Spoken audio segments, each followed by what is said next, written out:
दोस्तों आज के वीडियो के अंदर जो जजमेंट मैं आपको बताने वाला हूं इसके अनुसार अब किसी भी पति को पत्नी को मेंटेनेंस नहीं देना पड़ेगा, क्योंकि यहाँ पे ये ग्राउंड हर पति के मामले के अंदर लागू होता है और यहाँ पे हर पति का अब इस ग्राउंड के आधार पे बचाव होने वाला है।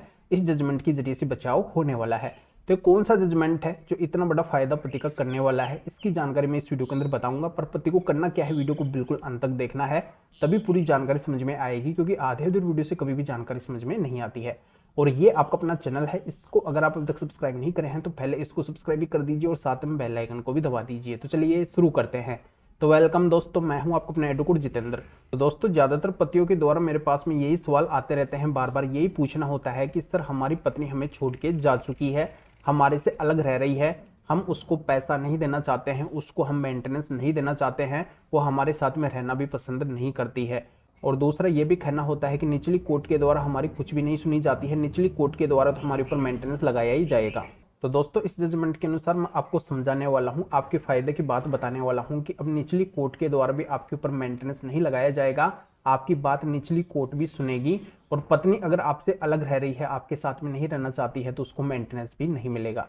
तो इस मामले के अंदर ऐसा होता है, पत्नी अलग हो जाती है। जब पत्नी अलग हो जाती है तो पति क्या करते हैं, उस पत्नी को लाने के लिए एक नोटिस भेजते हैं। तो सामने से पत्नी क्या करती है, मेंटेनेंस का केस डाल देती है। तो आपको पता होगा जब भी कोई केस स्टार्ट होता है तो ज़्यादातर केसेज के अंदर मीडिएशन होता है, काउंसलिंग होती है, वहाँ पे पति पत्नी की समस्या देखी जाती है कि आखिरकार इस मामले के अंदर गलती किसकी है। यहीं पे ये मामला सेटल हो जाए तो सबसे अच्छी बात है। तो वहाँ पे भरसक प्रयास ये किया जाता है। तो इस मामले के अंदर भी जब प्रोसीडिंग स्टार्ट होती है तो लोअर कोर्ट के मजिस्ट्रेट साहब के द्वारा पति से एक बात पूछी जाती है कि क्या आप अपनी पत्नी को रखना चाहते हैं। तो वहाँ पे पति का जवाब होता है हाँ मैं पत्नी को रखना चाहता हूँ। फिर मजिस्ट्रेट साहब के द्वारा पत्नी से पूछा जाता है कि क्या आप अपने पति के साथ में रहना चाहती है। तो वहाँ पे पत्नी का जवाब ये आता है कि नहीं, मुझे पति के साथ में नहीं रहना है। तो वहाँ पे पत्नी पति के साथ में रहने की अनिच्छा जताती है। तो फिर मजिस्ट्रेट साहब के द्वारा पत्नी से पूछा जाता है कि आप अपने पति के साथ में क्यों नहीं रहना चाहती है, मना क्यों कर रही है।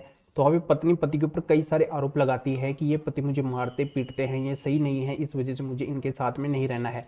फिर मजिस्ट्रेट साहब के द्वारा पत्नी से बोला जाता है कि क्या आपके पास में इनके खिलाफ कोई सबूत है। फिर पत्नी के द्वारा बोला जाता है कि मेरे पास में इनके खिलाफ कोई भी सबूत नहीं है। तो यहाँ पे मजिस्ट्रेट साहब के द्वारा ये बोला जाता है कि हम आपकी बात के ऊपर विश्वास कैसे करें, आप झूठ बोल रही है, आप बिना कारण के ही अपने पति से अलग रहना चाहती है, इस वजह से आपको पति से कोई भी मेंटेनेंस नहीं मिलेगा। तो ये जानकारी आपके अच्छे से समझ में आ गई होगी। आपकी पत्नी अगर बिना कारण से आपसे अलग रहती है तो उसको आपको कोई भी मेंटेनेंस नहीं देना पड़ेगा। और आपके बार बार सवाल आते हैं कि निचली कोर्ट के द्वारा आपकी कुछ भी नहीं सुनी जाती है, तो ये डिसीजन निचली कोर्ट का ही है। निचली कोर्ट ने ये पति को बहुत बड़ी राहत दी है।